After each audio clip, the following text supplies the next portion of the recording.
Se você puder abrir a palavra de Deus comigo, no livro de 2 Timóteo, capítulo 4, versículo 6.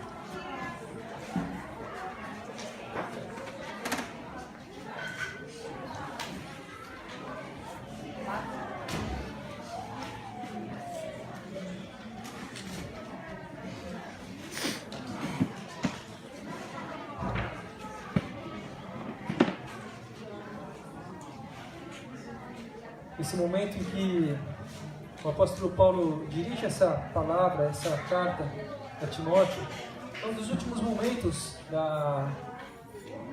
não que ele estava morrer na semana seguinte, mas ele estava, por próprio conhecimento e entendimento que ele tinha, ele sabia que os dias estavam na contagem regressiva para ele.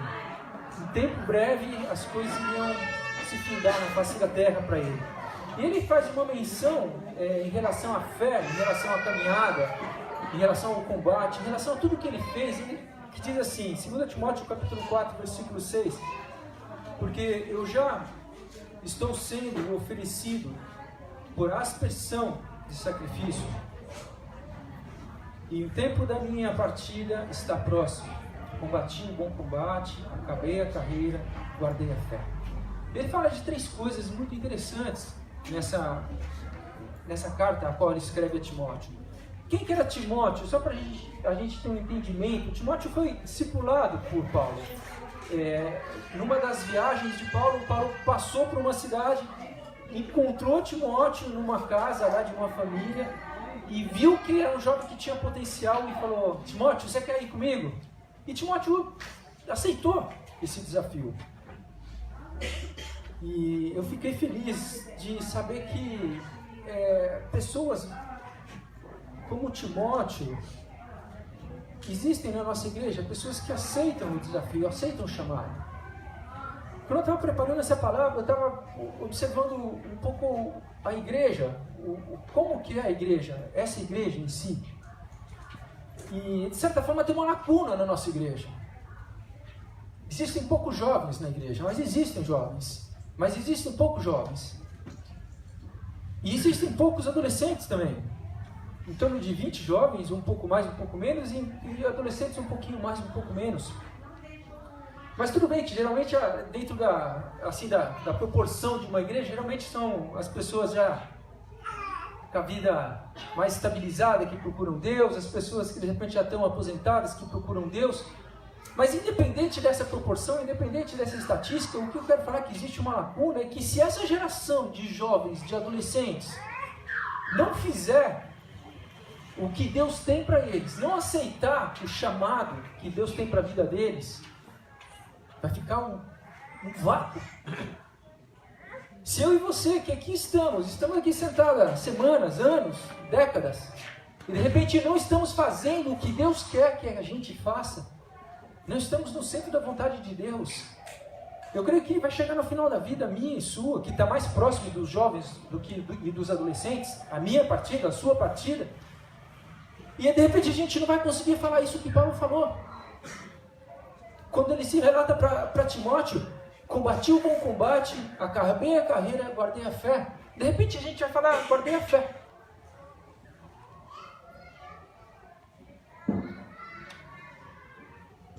Mas combateu o bom combate.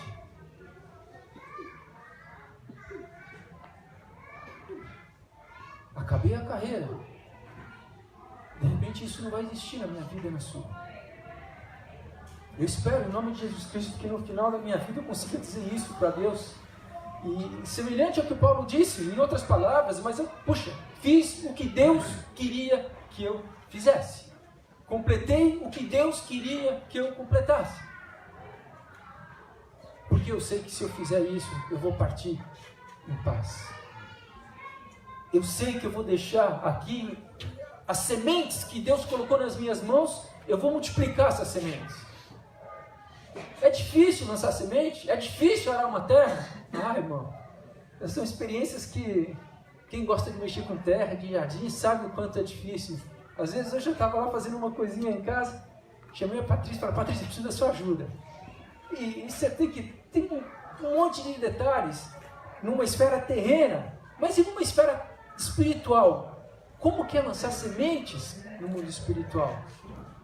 Tem a mesma conotação de cansaço, a mesma conotação de às vezes ser trabalhoso. Tem também espiritualmente. Daqui 2 semanas a gente vai estar fazendo um retiro de adolescentes. E eu estava falando com o Kelvin, estava falando com algumas outras vidas. Eu preciso de gente para trabalhar. A Mayara fez recentemente um de crianças, precisa de gente. Se eu e você não estiver comprometido em levar sementes para quem está do nosso lado, para levar semente em especial para os jovens, para os adolescentes, que vão ser gerações futuras, que vão levar a igreja adiante, irmãos, uau! Eu quero falar que a gente está, de certa forma, desfocado, desatualizado do que Deus gostaria que você fizesse. E voltando para esse ponto aqui, quando Paulo fala isso, ele fez muito bem o trabalho dele. Ele combateu tudo o que ele tinha que fazer, porque quando ele se converteu mesmo. Ele não ficou num vai e vem, num momento de será que é isso? Será que Jesus existe? Será que existe um mundo espiritual? Será que eu tenho que ir para a igreja? Será que eu não tenho que ir para a igreja? Será que eu tenho que abandonar alguma coisa? O que Deus falou para ele abandonar, ele abandonou. O que Deus mostrou do mundo espiritual, ele entendeu logo. O que Deus falou para ele agir, depois da renúncia, partir, ele partiu. Enfim, ele combateu, ele cumpriu a carreira, ele fez com excelência tudo o que Deus tinha colocado na mão dele.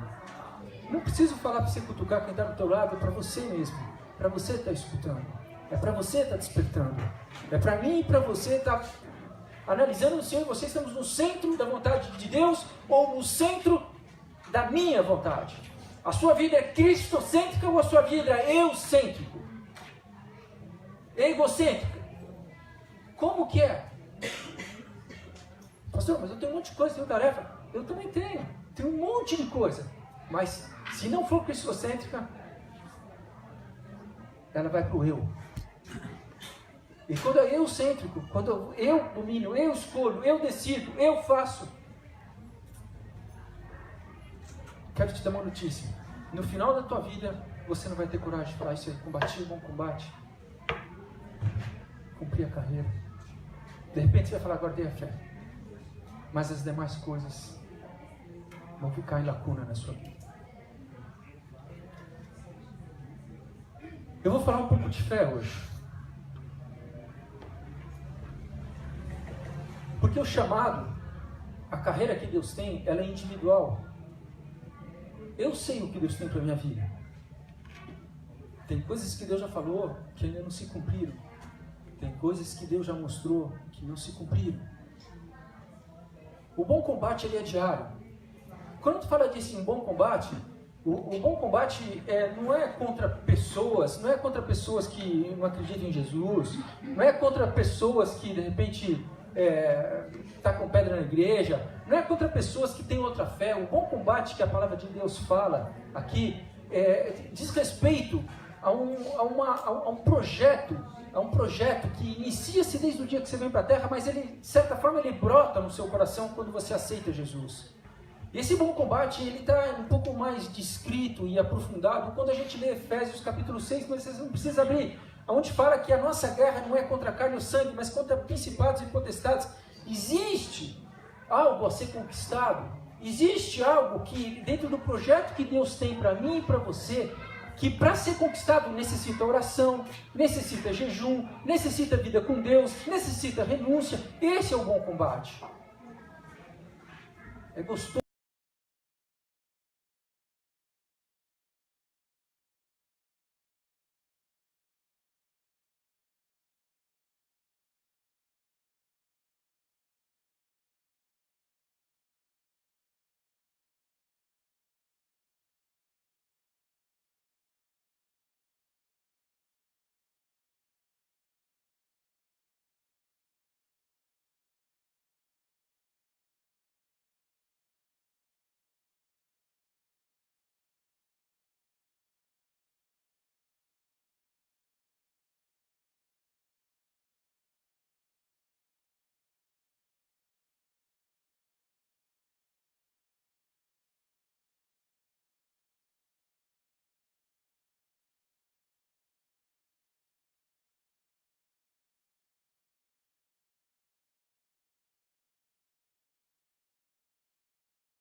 para falar com outras pessoas de outras culturas e são capacitadas por isso, são de certa forma preparadas para isso, e no tempo certo elas vão.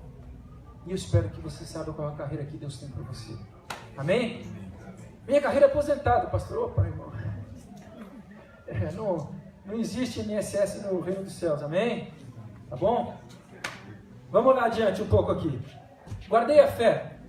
Abre comigo em Hebreus capítulo 11, por favor. Hebreus capítulo 11.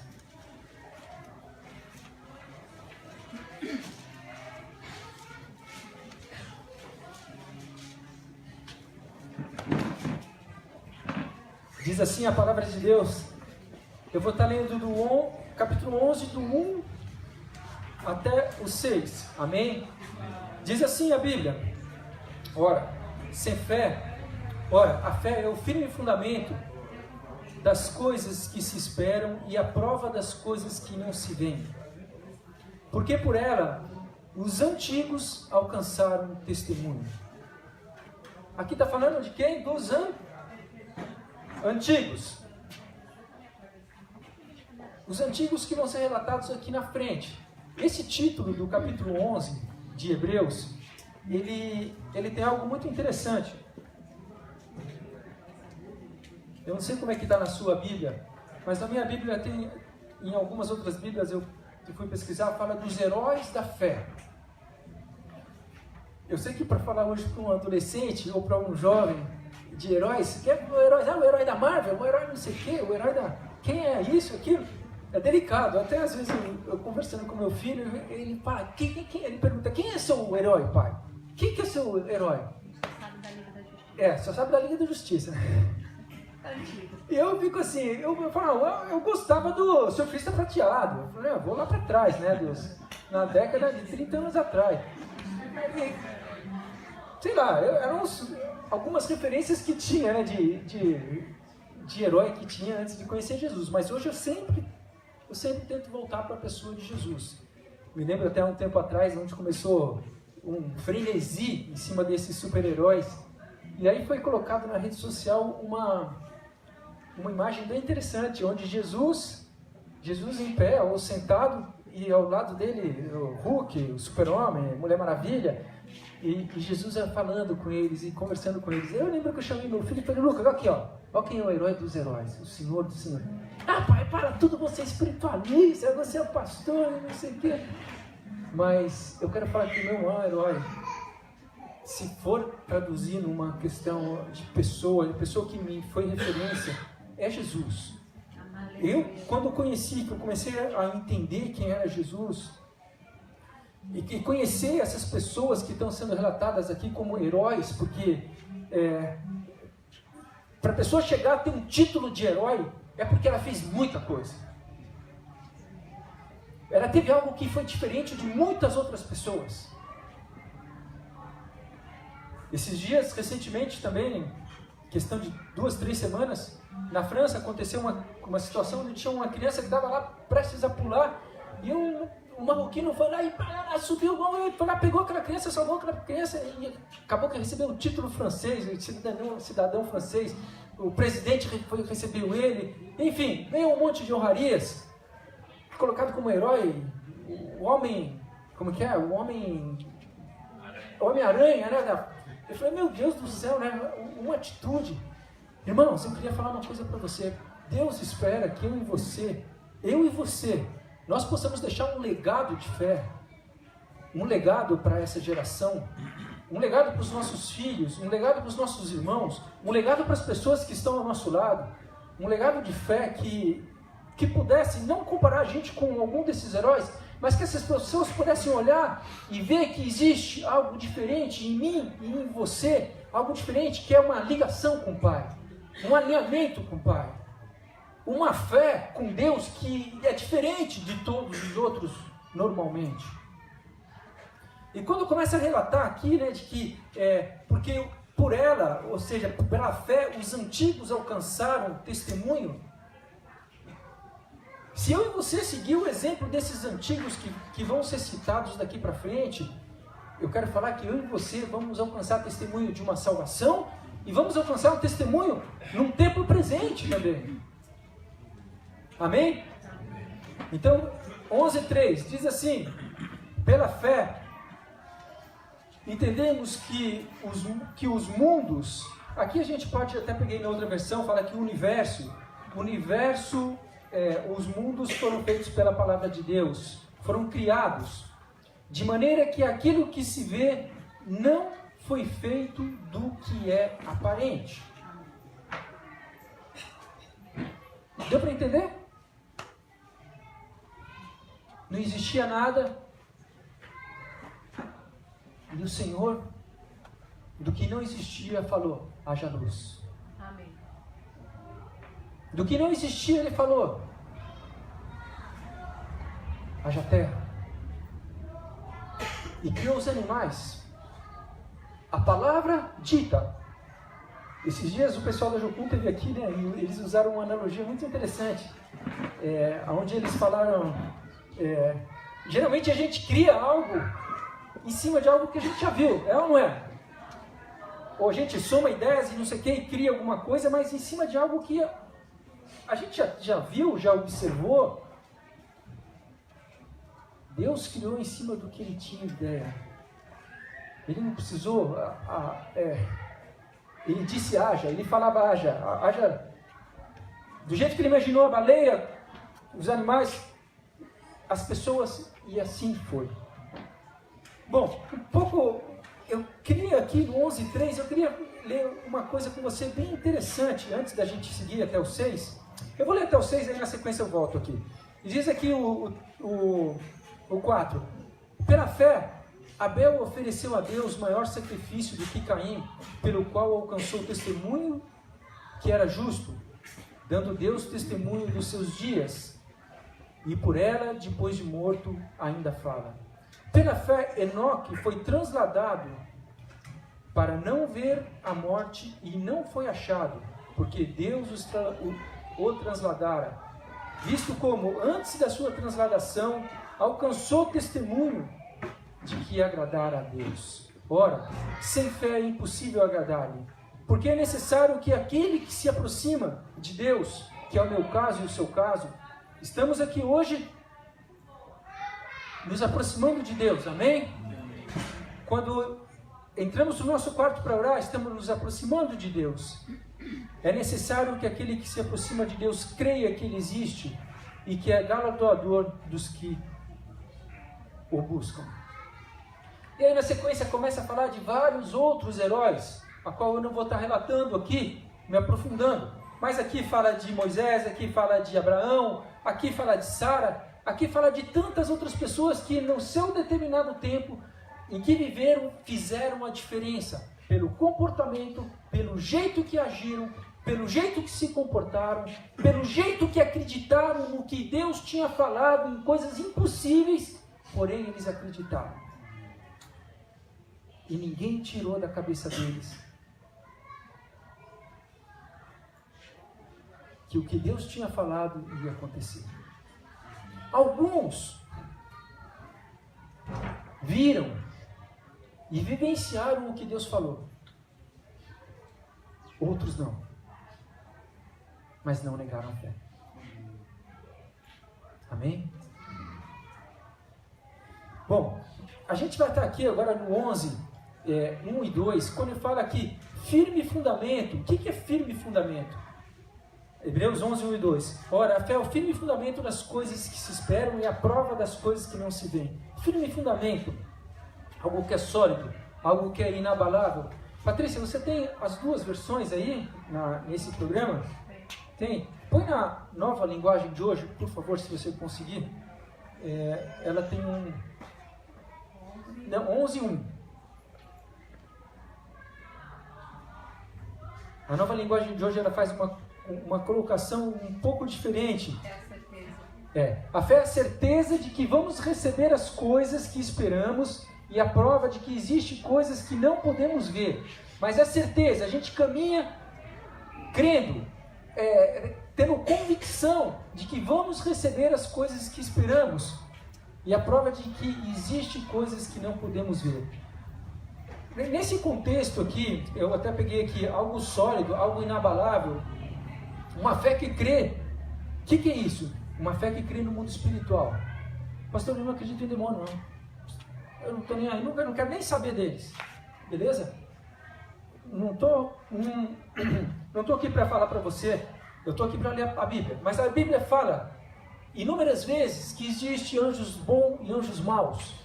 Pastor, nem fala isso que, me dá vontade de ir no banheiro quando fala de anjo mau. Não fala do mal, não fala do diabo, não usa esse nome, pastor, do diabo. Não, eu quero falar para você que o mal existe, está na Bíblia. Se a gente for se aprofundar um pouco de onde veio o mal antes de ser mal, ele foi criado por Deus. Era um anjo que adorava a Deus. E por um dia, num lapso de loucura, ele quis ser igual a Deus. E ele se rebelou no mundo espiritual, houve uma rebelião, uma revolta, onde ele quis ser igual a Deus. E a partir desse momento que aconteceu isso no mundo espiritual, porque a Bíblia fala que esse anjo, ele adorava a Deus, ele prestava louvores a Deus. Ele era o anjo que ministrava nos céus. E a partir do momento que sobe essa soberba, Deus o retira do céu e ele consegue, na sua lábia, levar 1/3 dos anjos com ele. Para onde que eles vieram? Acredita-se que vieram para a terra ou para outras regiões celestiais, mas também não é o caso da gente estar entrando agora. Mas onde que eu quero falar? Uma fé que Deus está falando aqui, de um cristão genuíno, é uma fé de quem acredita em mundo espiritual e não brinca com o mundo espiritual. Amém? Amém. O que era brincar com ele? Passa uma macumba lá e chuta, vou comer a coxa da galinha. Deixa eu. Estou com fome. Isso não existe. Isso primeiro que é uma afronta a outras religiões, que a gente nem deve agir dessa forma. Não tem que agir dessa forma. Mas o que acontece? Quando acontece algumas situações nesse sentido, que o primeiro papel de um cristão deve ser orar. Deus, guarda, Deus, protege essas vidas, Deus. Elucida para essas vidas que estão fazendo isso, que não sabem. Mostra para elas o verdadeiro caminho, mostra para elas o que a tua palavra diz em relação a isso ou aquilo. A gente deve fazer isso. Muitas vezes, nós cristãos, às vezes a gente se sente meio acuado. Não vou fazer isso. Não, eu não vou orar para aquela pessoa porque aquilo é maldição hereditária. Não, eu não vou chegar perto daquele porque aquele eu já vi cair endemoniado. Irmãos, maior é o que está em você do que o que está em mim. Amém? E se um dia Deus te colocar numa situação onde de repente você vai enfrentar alguma situação de alguém que já manifestou uma possessão, isso, irmãos, se Deus te colocar é porque Deus está te dando capacidade para você orar, para você usar as palavras e para você usar a autoridade que Ele te deu para libertar essa vida. Amém? Não, eu vou ligar, pastor, no seu telefone porque o negócio, eu vou chamar você. E se eu não puder estar aqui? Não, Deus chama o Leandro está viajando hoje, mas eu estou falando assim, é para você. Deus espera que você entenda de mundo espiritual e que você proceda, ande como um ser espiritual. Amém? E um pouco adiante ainda, é uma fé também que é cristocêntrica, é uma fé onde Cristo é o centro de tudo. Tá? Colocar Jesus no centro da sua vida, no centro do seu universo, suas palavras, seus princípios, seus pensamentos, eles estão sujeitos aos princípios, pensamentos e vontades de Deus. Amém? Outra coisa da fé pastor, eu tenho fé na minha salvação. Eu acredito plenamente na salvação, mas não acredito que Deus cura, não. Eu não acredito que Deus liberta. Eu não acredito que Deus restaura. Eu não acredito. Você não sabe o que eu passei, você não sabe o que foi. Eu quero falar que um coração contrito e quebrantado, Deus não rejeita. Se o coração de uma pessoa estiver contrito e quebrantado, seja ele quem for, seja qual for o passado, seja o que foi que ele fez, se ela chegar sinceramente diante de Deus e clamar a Deus, Aquele que invoca o nome do Senhor será salvo. Essa pessoa vai ser salva e liberta, eu creio em nome de Jesus. Amém? E essa pessoa pode ser você nessa noite. O 3 diz assim, 11:3. Pela fé, entendemos que os mundos, foi feito pela palavra de Deus, criados por Deus, de maneira que aquilo que se vê não foi feito do que é aparente. Deixa marcado aí e vai comigo em Salmos 33, versículo 6.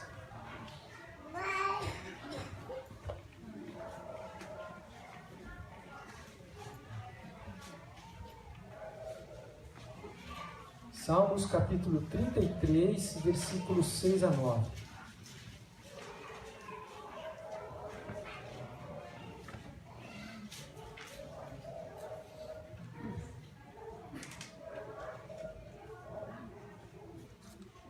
Diz assim a Bíblia: pela palavra do Senhor foram feitos os céus. Capítulo 33, versículo 6. Foram feitos os céus e todo o exército deles, pelo Espírito da sua boca. Ele ajunta as águas do mar como num montão, põe os abismos em tesouros. Tema toda a terra ao Senhor, temam-no todos os moradores do mundo. Amém. Até o último 9 diz assim: porque falou e tudo se fez, mandou e logo tudo apareceu. A questão do criacionismo, a teoria, do criacionismo, e também tem a teoria evolucionismo, que são as coisas que estão aí sendo vira e mexe colocado na nossa cabeça, vira e mexe colocado na cabeça dos nossos adolescentes. Na escola a gente tem a opção de só aprender sobre a evolução. Ninguém fala do criacionismo, da parte de Deus criando as coisas. Ninguém relata isso.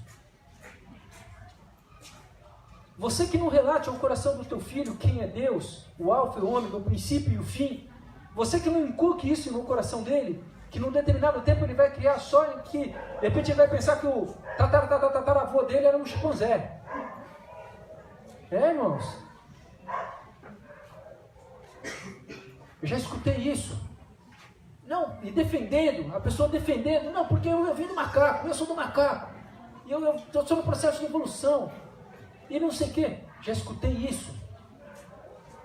E quando eu pude relatar a palavra, onde a palavra diz diferente, a pessoa, não, mas eu não acredito na Bíblia. A Bíblia foi escrita por homens, a Bíblia foi escrita por pessoas. Eu não estou querendo ignorar o que a ciência pensa, mas eu estou querendo que, pelo menos, exista outra maneira da gente pensar conforme a Bíblia. Isso é ser cristocêntrico. Amém?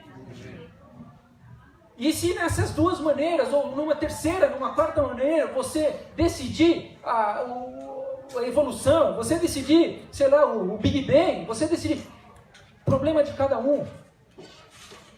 Se você decidir aqui, eu creio que muitos valores vão começar a ser implantados no teu coração.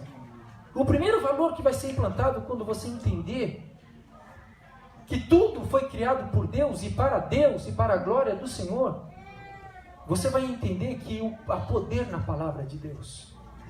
Se a gente voltar para, e eu quero que você abra comigo em Gênesis capítulo 1, versículo 3, a gente vai ver como que Deus fez as coisas. Gênesis, no primeiro livro da Bíblia, capítulo 1, versículo 3.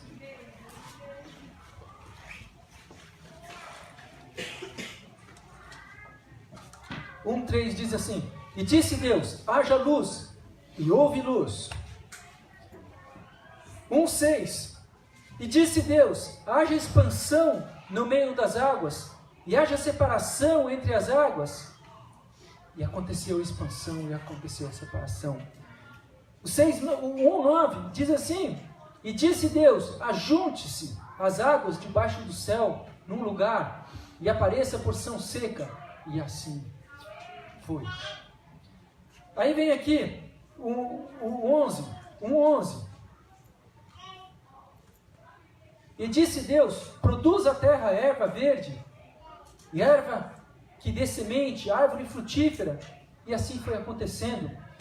No 14, e disse Deus, haja luminares e expansão nos céus.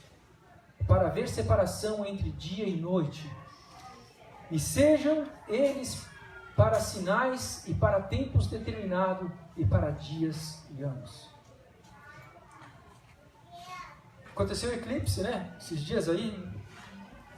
E aí eu estava lendo lá um amigo meu lá na sua...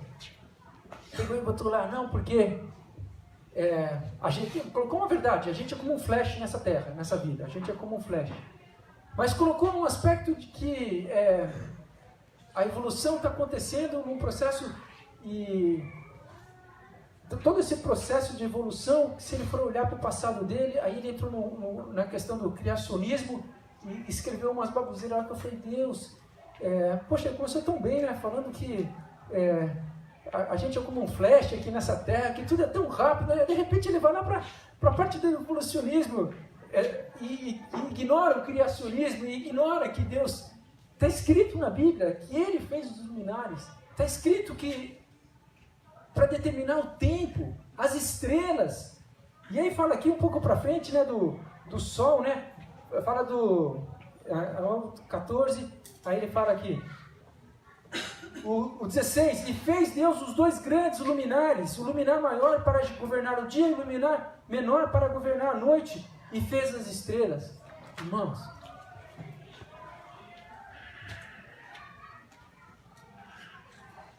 pastor, eu acredito em ET, sabia? Já escutei isso também, irmãos.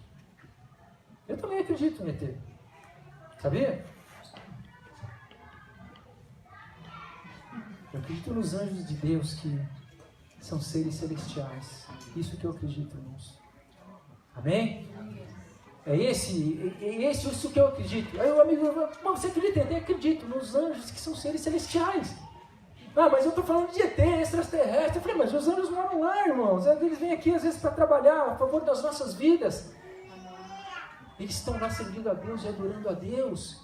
Ele falou, pô, é verdade, né? É verdade. Pô, Mas e as coisas que aparecem aí? São de ET ou são de anjos? Eu falei, irmão, aí é outra coisa, entendeu? Aí eu não vou entrar em detalhes com você. Aí é mundo espiritual. Muitas vezes vem coisas para confundir, mas eu acredito em anjos. E ele ficou... Só quero te falar uma coisa, irmãos. O mundo espiritual é real. Deus criou. A partir da palavra, ele falou, haja, e existiu. Haja os luminares, e existiu. E eu quero falar que a mesma palavra, a autoridade em que Jesus, em que Deus Pai e o Espírito Santo criaram as coisas, essa mesma autoridade ele delegou sobre a igreja. Muitas vezes, eu e você não usamos a palavra como deveria usar. Muitas vezes eu e você não oramos como deveria orar. Porque a partir do momento que eu e você, a gente se alinhar, a gente determinar, não determinar, falar, Deus, faça isso, mas a gente perceber que situações espirituais e guerrear e orar, e percebe que alguém está aprisionado na droga, percebe que alguém está aprisionado, e aquela pessoa quer ser liberta, e a gente orar, jejuar, guerrear por aquela vida, eu tenho certeza que cadeias vão ser quebradas, grilhões vão ser quebrados, e aquela pessoa vai começar um processo de libertação, ou instantâneo, ou gradativo, melhorando a cada dia. Amém? Mas é um papel da igreja se colocar em orar. É um papel da igreja se colocar em exercer a autoridade. Amém? Quem aqui já se deparou com uma casa de marimbondo vindo no encontro assim? Vai, uma vespinha assim. Alguém já passou por isso? Hã? Alguém já viu uma mangava vindo assim?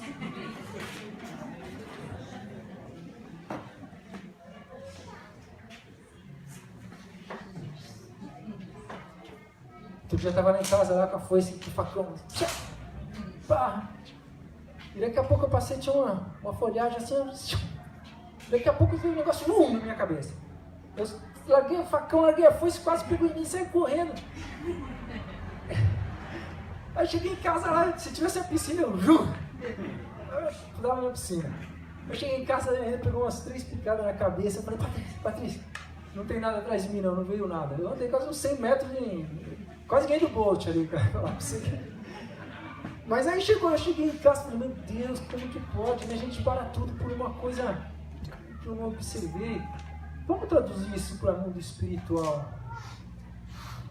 Vamos traduzir isso. Às vezes a gente está tão empenhado em fazer alguma coisa, e de repente a gente vê um vulto ali, ué! Meu Deus! Cruz!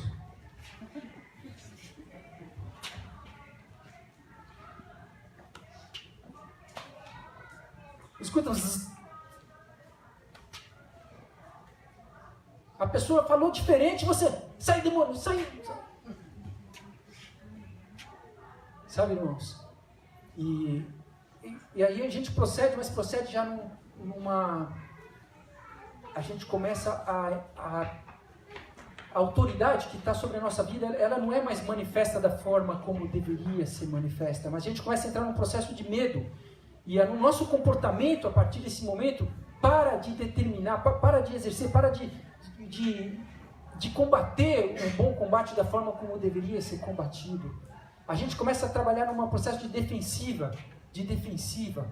Eu queria falar uma coisa para você, que a autoridade que Deus deu para você é para ser manifesta nos momentos que tudo vão bem e nos momentos que a mamangava está na sua orelha. Amém? Não, nos momentos que dá vontade de largar o facão, a foice e sair correndo. Porque você sabe o que acontece se eu estou do lado de uma casa de marimbondo? Eu corri 100 metros, mas se eu corresse 10 metros e me escondesse ali, era o suficiente para não ser picado. E voltar e fazer o que eu tinha que fazer. Mas aquilo me levou a recuar. E eu queria falar que Deus não espera que a sua igreja retroceda, mas Deus espera que a sua igreja avance, que a sua igreja exerça autoridade. Amém? E muitas vezes nos momentos tensos, muitas vezes nos momentos onde dá vontade de fugir, essa é a hora, esse é o momento para manifestar a sua autoridade. Então Deus criou tudo isso dessa forma, ou seja, o poder da palavra. Ele exerceu a palavra e tudo, no final ele diz, tudo era bom. Se eu e você recuar no momento tenso, o outro lado vai prevalecer e vai avançar. Então fica a dica, fica firme, fica sólido, peça cobertura, peça proteção e faça o que o Espírito de Deus te mandar. Amém? Voltando para Hebreus, o 11:4 agora, ele diz assim, e pela fé, Abel ofereceu a Deus maior sacrifício que Caim, pelo qual alcançou o testemunho de que era justo, dando Deus testemunho dos seus dons, e por ela, depois de morto, ainda fala. Abel, irmãos, foi ali a segunda geração. Primeiro foi Adão e Eva, e na sequência foi os filhos de Adão e Eva, Abel, Caim e Abel. E tem uma coisa muito interessante nesse processo dessa família. Um cuidava, eu vou traduzir para os dias de hoje, tá? Um trabalhava no açougue e outro trabalhava numa quitanda. Amém? Que um cuidava de animais e o outro cuidava de plantas. Então um trabalhava no açougue e o outro na quitanda. E ambos conheciam um pouco a Deus. Conheciam, porque inclusive Adão e Eva tinham um relacionamento muito íntimo com Deus. Até o dia que houve o pecado e que eles se afastaram da presença de Deus. Vieram para a terra, entendeu? E ficou um processo onde todo entardecer, quando Deus ia visitá-los, esse processo já não existiu.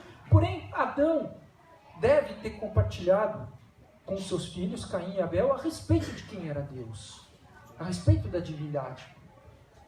E aí, Caim e Abel, num determinado momento, abre comigo novamente, em Gênesis capítulo 4.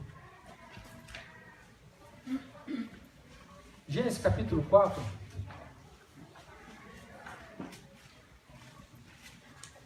Versículo 8.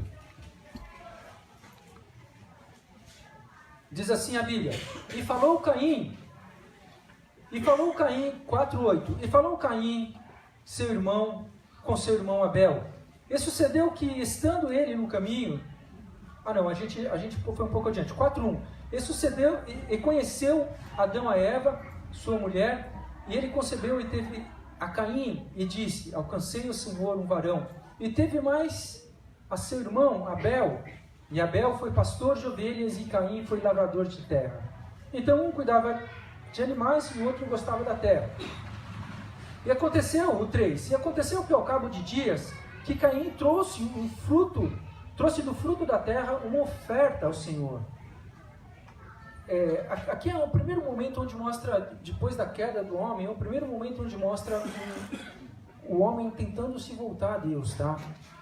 Trouxe uma oferta do seu fruto da terra. O 3, e aconteceu ao cabo de dias que Caim trouxe do fruto da terra uma oferta ao Senhor. E Abel também trouxe do primogênito da sua ovelha e da sua gordura uma oferta também a Deus. E atentou o Senhor para Abel e para a sua oferta, mas para Caim e para a sua oferta não atentou. E irou-se Caim fortemente e descaiu-lhe o seu semblante. A gente já vai continuar. Família abençoada, a gente já está lá. E Deus, de repente, nesse diálogo, os dois vão oferecer algo para Deus. Um pega lá do seu animalzinho, pega lá, tem 300 ovelhas, vai lá, não, essa aqui é a melhorzinha, essa que eu vou levar essa melhorzinha ovelha, eu vou entregar para Deus. E outro cuidava lá de goiaba, de banana, de não sei o que, de alface, não sei o que. Ele vê um cacho bonito e fala, esse cacho não é uma grana. Não, deixa aí. Aquele ali também... E pega uma maçã mais ou menos, pega uma banana meio pretinha, amassada, não sei o que, pega e vai entregar para Deus.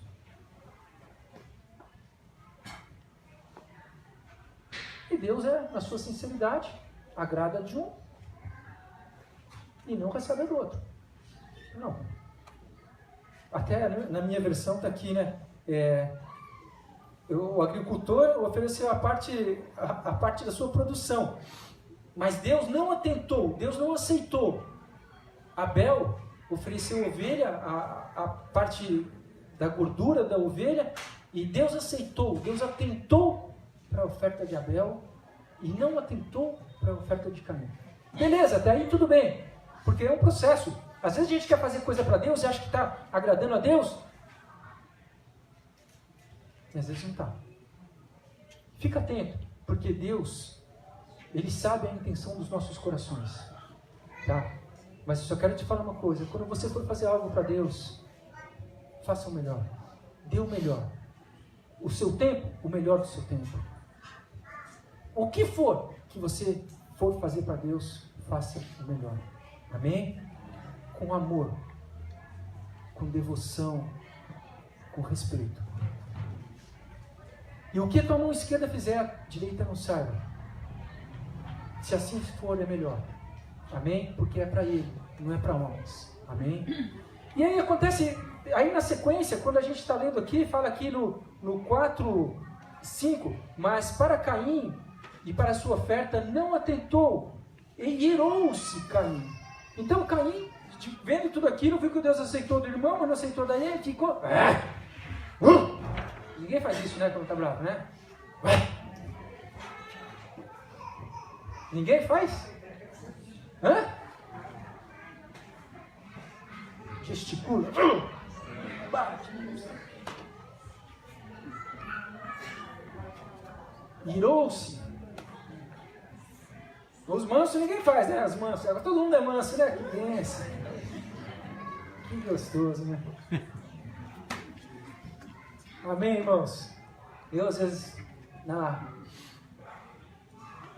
no momento de indignação, ainda tenho uns picos de ira.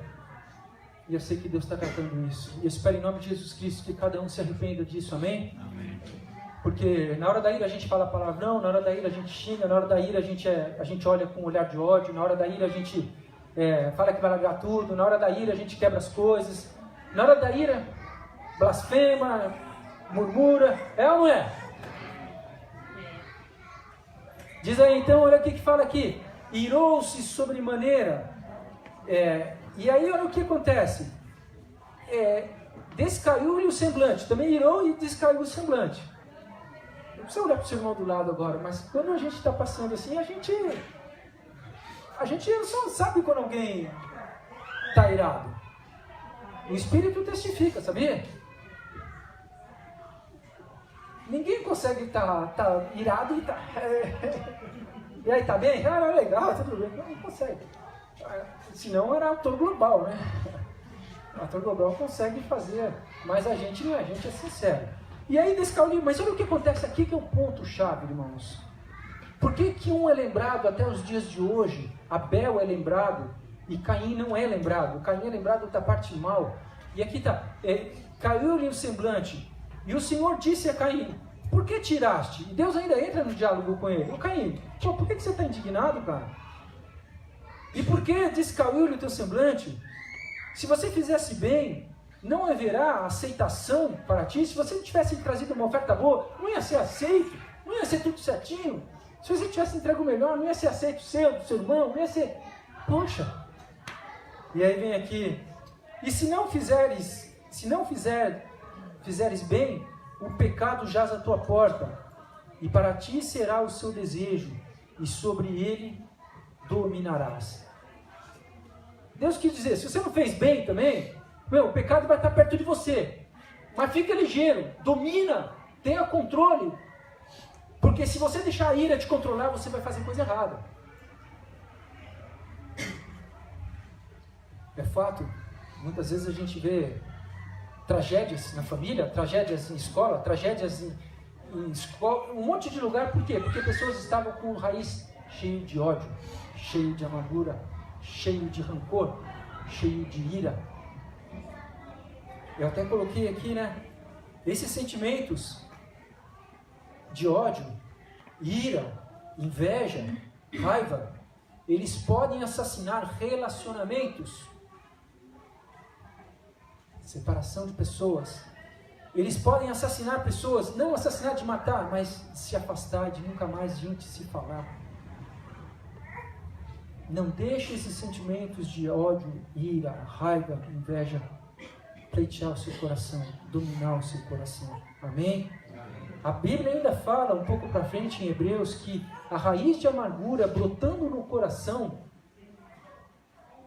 a ira brotando no coração contamina muitas vidas, influencia muitas vidas de uma forma negativa. Voltando aqui para Caim e Abel, olha o que acontece aí um pouco para frente. 4:8. E falou Caim com seu irmão Abel. Sucedeu que, estando eles no campo, se levantou Caim contra o seu irmão Abel e o matou. E aí Deus entra num diálogo com ele aqui. Mas o fim da história, Abel, irmãos, grava isso, ele era jovem. Ele tinha poucos, ele não fez quase nada na face da terra. A única atitude que é manifesta, que é falada dele, foi que ele entregou uma oferta que agradou a Deus. E ele foi colocado como um herói da fé. E diferente de Paulo, Paulo fez tantas outras coisas, estabeleceu igreja, conquistou, viajou, naufragou, salvou vidas. E tantos outros, mas Abel foi colocado como um herói da fé. Vamos adiante, olha, voltando para Hebreus capítulo 11, versículo 5, fala agora de Enoque. Olha o que diz aqui, 11:5. Pela fé, Enoque foi transladado para não ver a morte, e não foi achado, porque Deus o transladara, visto como antes da sua transladação alcançou o testemunho de que agradara a Deus. Uma coisa interessante desse Enoque, fala que ele andava com Deus. E tem duas coisas que são bem interessantes na vida de Enoque e na vida de Abel. Os dois, de certa forma, eram jovens. Pastor, você está falando besteira. Enoque, ele viveu 365 anos. Mas ele viveu 365 anos numa época em que as pessoas viviam 900 anos. Vamos traduzir para o dia de hoje? Então faz conta que hoje na nossa geração as pessoas vivem 90 anos. E uma pessoa é transladada, é levada para o céu com 35 anos, com 35 anos e meio, é jovem, é ou não é? Enoque foi jovem. Abel foi jovem. mas os dois foram colocados na lista de heróis. Os dois foram colocados na lista de pessoas que com pouco tempo aqui na Terra fizeram uma grande diferença. O que Enoque fez? Vamos entender o que Enoque fez? Porque Abel, a única coisa é a oferta que ele fez. E Enoque? Abre comigo em Gênesis. Gênesis capítulo 5.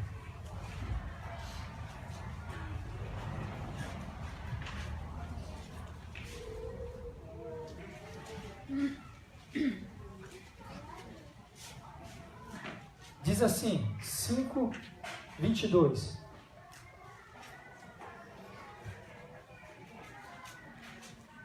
E andou Enoque com Deus, depois que gerou a Matusalém 300 anos e gerou filhos e filhas. E foram todos os dias de Enoque 365 anos. E andou Enoque com Deus. As duas coisas que fala foi que ele teve filhos, e duas vezes afirma que andou Enoque com Deus. Andou Enoque com Deus. E não se viu mais, porque Deus para ti o tomou. O que é andar com Deus, irmãos?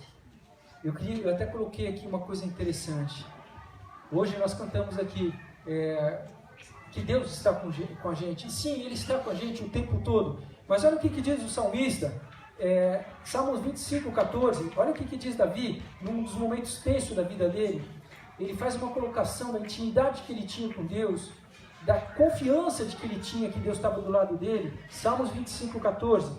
Diz assim a Bíblia: o segredo do Senhor é para os que o temem, e Ele lhe fará saber o seu conserto. O segredo do Senhor é para os que o temem. Irmãos, nesse andar com Deus, e até assim, eu pesquisei um pouco da vida de Enoque. Enoque andou num momento muito... O mundo estava muito perverso. As pessoas estavam muito dispersas. As pessoas não entendiam quem era Deus. Então as coisas muito... Foi um pouco antes da vida de Noé, aquelas coisas todas acontecendo, do mundo, prostituição, malícia, maldade, crueldade. E ali a Bíblia relata que ele andou com Deus no meio de uma geração perversa, no meio de uma geração destruída. Ele andou com Deus. E Davi, quando fala isso aqui, quando ele fala aqui, e o segredo do Senhor é para os que o temem. Irmãos, Deus quer revelar coisas para mim e para você nessa caminhada.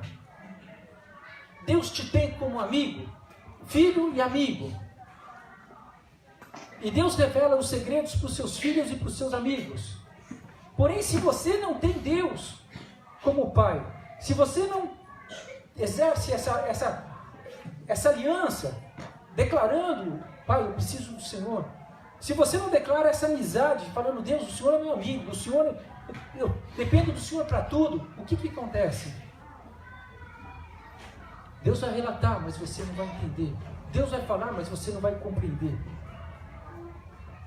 Porque quando fala aqui, Deus, o segredo do Senhor é para os que o temem, eu creio que muitos segredos foram derramados sobre a vida de Enoque. Muitas coisas foram faladas para Enoque conseguir suportar aquele meio, conseguir suportar aquela perdição que estava naquele tempo.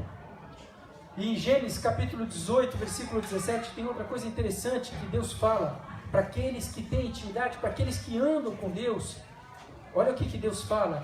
Num determinado momento ele diz em relação a Abraão, e eu espero que Deus diga isso em relação a mim e a você. Gênesis capítulo 18, versículo 17. E disse o Senhor: ocultarei eu a Abraão o que faço?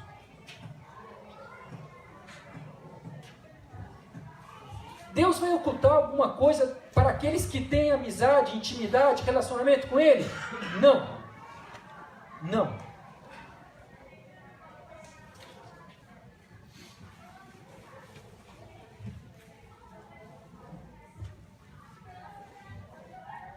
Salmos 23, 4, por favor.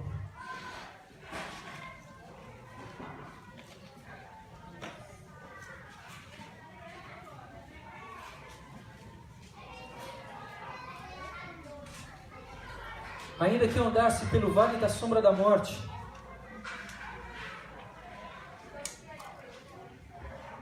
não temeria o mal algum, porque tu estás comigo, e a tua vara e o teu cajado me consolam. Davi sabia,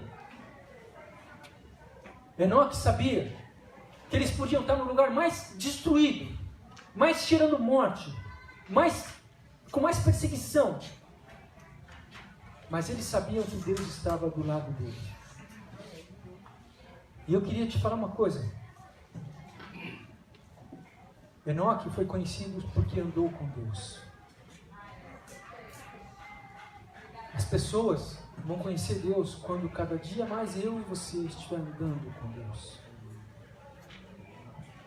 As pessoas vão perceber que tem algo diferente na minha vida e na sua vida.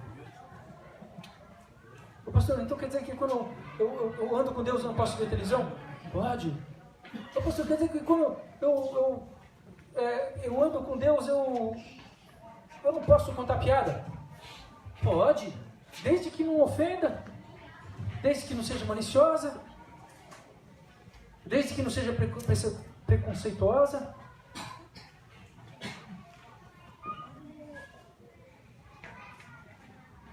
Andar com Deus requer santidade. Andar com Deus requer abrir mão de algumas coisas.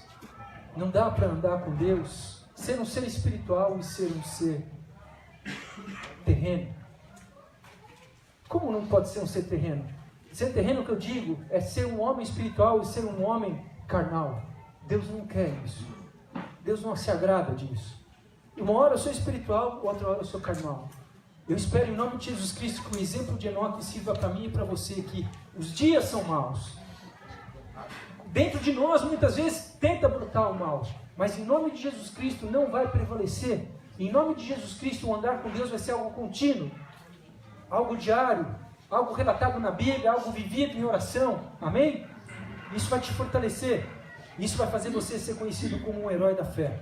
E o último que diz aqui, voltando para Gênesis, quer dizer para Hebreus capítulo 11.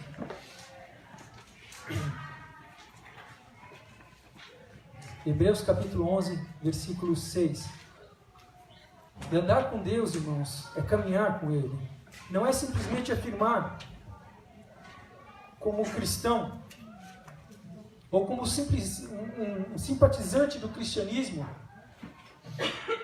como um simples simpatizante das obras boas, como um simpatizante da fé. Andar com Deus significa ser alguém que honra a Deus com todas as suas atitudes, suas palavras, seus passos, com toda a sua vida. Davi não honrou, Davi ele falhou. Mas não significa porque ele falhou que eu e você temos que falhar. Amém? A gente tem a oportunidade de acertar. Os heróis descritos acima, Abel, Enoque, eles sempre acreditaram.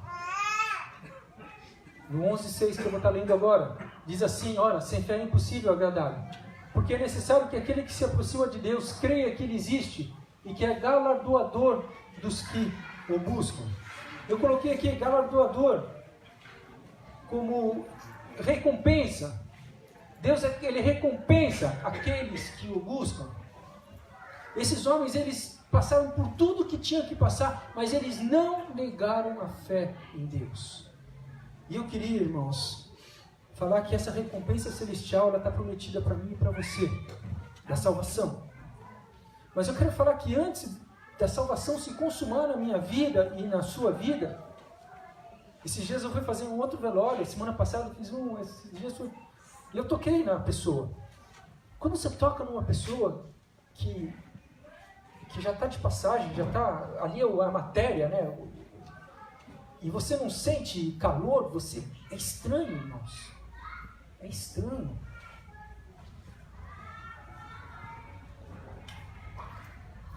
Eu espero que a fé que você tem em Cristo Jesus, ela possa ser firme a ponto de você chegar até a salvação. Mas eu espero, irmãos, que nesse tempo, até o grande dia, ou da volta de Cristo, ou do dia que quer terminar o meu tempo, o seu tempo aqui na terra, Eu gostaria que você cumprisse a carreira que Deus tem para você, irmãos.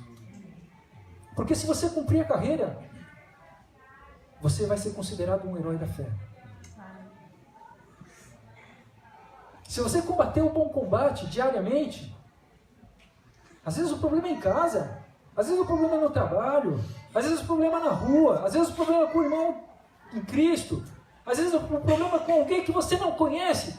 Ah, então esse combate não é meu, bola pra frente. Peraí, irmãos. Se você combater um bom combate, guardar a carreira, eu quero falar que o título de herói da fé vai ficar sobre aqueles homens, mas vai respaldar algo sobre mim e sobre a sua vida. As pessoas vão lembrar de mim e de você como alguém que teve fé, como alguém que agiu com fé, como alguém que andou no meio da tribulação, mas andou em fé, firme, confiando de que Deus estava no controle. E essa fé Deus quer derramar sobre mim e sobre você. Não só uma fé de salvação, mas uma fé de fazer coisas extraordinárias nesse tempo oportuno. Uma fé de fazer coisas onde pessoas vão perceber, onde ter atitudes, onde pessoas vão perceber que existe uma intimidade com Deus, existe um andar com Deus. Eu queria encerrar essa palavra falando de alguns sinais que seguem uma pessoa que tem uma fé genuína. Não vamos ler mais, só vamos ler mais um versículo. Mas alguns sinais, geralmente são pessoas que têm esperança e confiança. Vai analisando a tua vida. Se você não está tendo esperança, não está tendo confiança, a sua fé está num momento delicado. Então, sinais de uma pessoa que tem a fé genuína em Cristo, pessoa que tem esperança e confiança, sempre tem a palavra: se Deus quiser vai dar certo, se Deus quiser vamos superar, se Deus quiser a gente vai conseguir. É uma pessoa que também é humilde, confessa seus erros, não se ensoberbece. É uma pessoa que constantemente está renunciando coisas. Pô, mas o cara tem 30 anos de caminhada com Cristo e está renunciando. 30, 40, 50, sempre vai renunciar. Amém? Amém. Glória a Deus. É uma pessoa que tem sinais claros de obediência a Deus. Ela obedece. E eu vou querer ler um versículo com esse aqui, mas a gente vai ler daqui a pouco. Outros sinais, é uma pessoa que é perseverante. É uma pessoa que não guarda rancor, não guarda mágoa, supera os seus erros do passado. Não fica, não, por causa disso, eu não sou digno, não, porque eu fiz isso, na juventude eu errei muito, então eu não sou merecedor. Supera os seus erros do passado, supera os seus erros do presente, supera quem magoou você, supera quem falhou com você, supera. Olha para o alvo e continua a caminhada. Não fica preso ao passado. Uma outra característica é uma pessoa que sempre está anunciando a respeito da fé. Sempre está com o bolso cheio de semente. Sempre que tem oportunidade fala de Cristo. Sempre que tem oportunidade anuncia de Jesus. Sempre que tem oportunidade fala do Altíssimo. E o que eu queria falar da obediência, que é o último versículo. Abre comigo em João capítulo 8, versículo 29. Uma pessoa que sempre está em sintonia com Deus, em obediência. João capítulo 8, versículo 29. Queria chamar o Ministério de Louvor, né? Diz assim a Bíblia: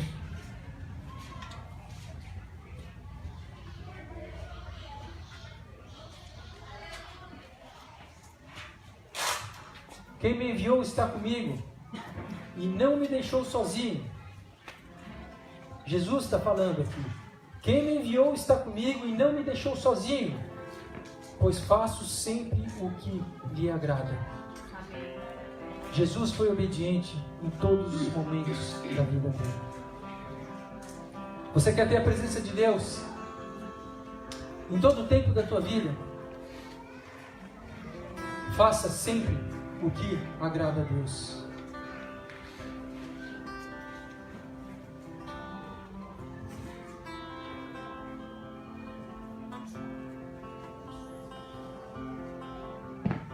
se você tem se esforçado, se você tem tentado, se você tem se empenhado a ter esses sinais vivos, esses sinais diariamente sobre a tua vida,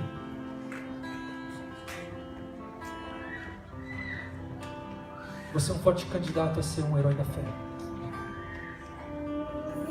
Você é um forte candidato a ser alguém que um dia vai ser lembrado, num tempo presente e num tempo futuro, de uma pessoa que tinha convicção, de uma pessoa que tinha firmeza, de uma pessoa que podia passar o que fosse, mas sabia que Cristo estava com você. Eu queria fazer uma oração, encerrando esse culto, e desejando que você pudesse ter, em nome de Jesus Cristo, oportunidades e oportunidades para fazer igual Abel fez. Sempre está entregando o melhor para Deus. Que você possa ter oportunidades e oportunidades, momentos e momentos maravilhosos de andar com Deus.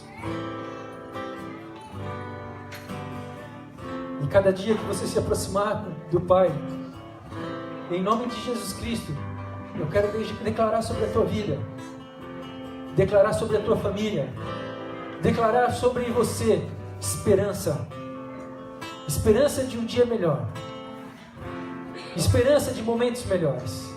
Quero declarar sobre a tua vida autoridade, quero declarar sobre a tua vida que toda a palavra declarada sobre os teus lábios, por teus lábios, toda a palavra vinda do trono de Deus declarada, proferida pelos teus lábios, vão ser como sementes que no tempo certo vão dar seu fruto. No tempo certo vão brotar e germinar onde Deus estabeleceu.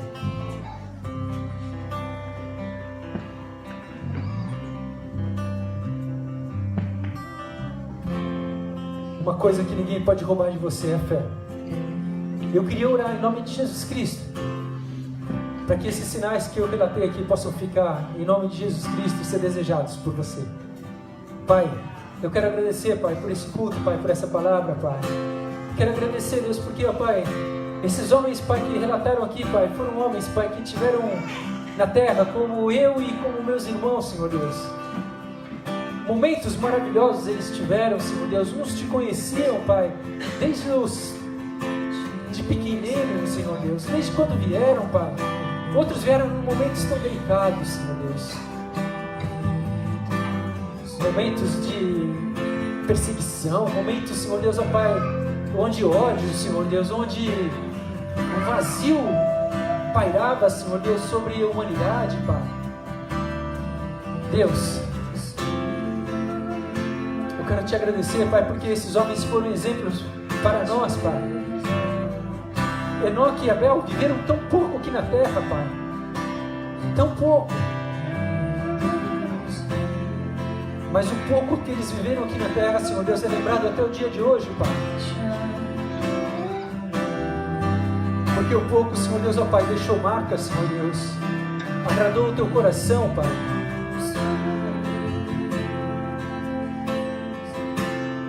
Eu creio, Deus, que o tempo da nossa vida aqui na terra é muito curto, Deus. Perto da eternidade é muito curto, Pai. Mas, Pai, eu quero pedir por essa geração que se encontra aqui hoje, nessa noite, Deus. Eu quero pedir por cada homem, por cada mulher, Pai. Por cada pai de família, Pai. Deus, que a fé que essas pessoas têm no Senhor, Pai, possa ser para a glória e para a honra do Teu nome, Senhor Deus, dividida com o próximo, Pai. Possa ser em nome de Jesus Cristo dividida com aquele que está vagando, clamando por salvação, clamando por uma luz, Pai.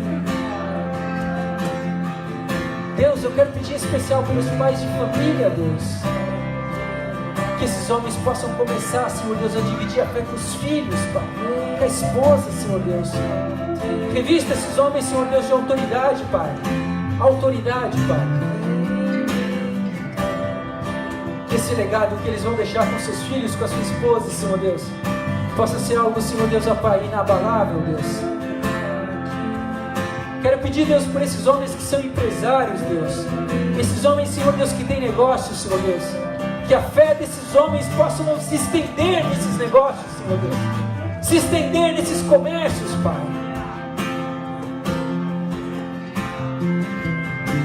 Deus, nós não estamos brincando, Pai. Eu quero pedir que o Senhor revele a esses homens, Pai, tudo que está em desacordo com o Senhor, Pai. Tudo que precisa ser botado ponto final. E que em nome de Jesus Cristo, esses homens de negócio, esses homens tomem coragem, Senhor Deus, de fazer o que é certo, Pai. Fazer o que honra o Senhor. Fazer o que louve o Senhor. Pai, eu quero pedir por esses jovens, por essas crianças, Senhor Deus, que se encontram aqui, adolescentes, Pai. Eu quero pedir, Deus, que essa geração seja muito melhor do que a minha, Pai. Eu quero pedir que esses jovens, Senhor Deus, venham sonhar com as coisas do Teu reino, Senhor Deus. Venham sonhar em ser ministros, venham sonhar em ser missionários, venham sonhar, Senhor Deus, ó Pai, em ser, ó Deus, ó Pai, ó Deus, desbravadores, Senhor Deus.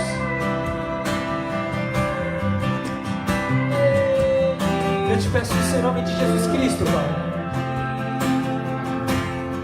Que eles possam fazer, Senhor Deus,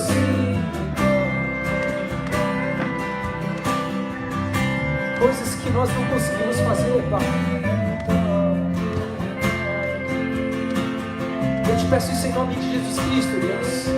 Que todos os sonhos desses jovens e desses adolescentes estejam plenamente alinhados com o Senhor, Pai. Plenamente alinhados com o Senhor, Pai. Quero te agradecer, Pai, por essa palavra, Pai. E te peço, Pai, em nome de Jesus Cristo, que cada um que se encontra aqui possa ser um agente transformador. Um agente que Deus leve vida, leve esperança, leve salvação. Para a glória e para a honra do Teu nome, Deus. Para a glória e para a honra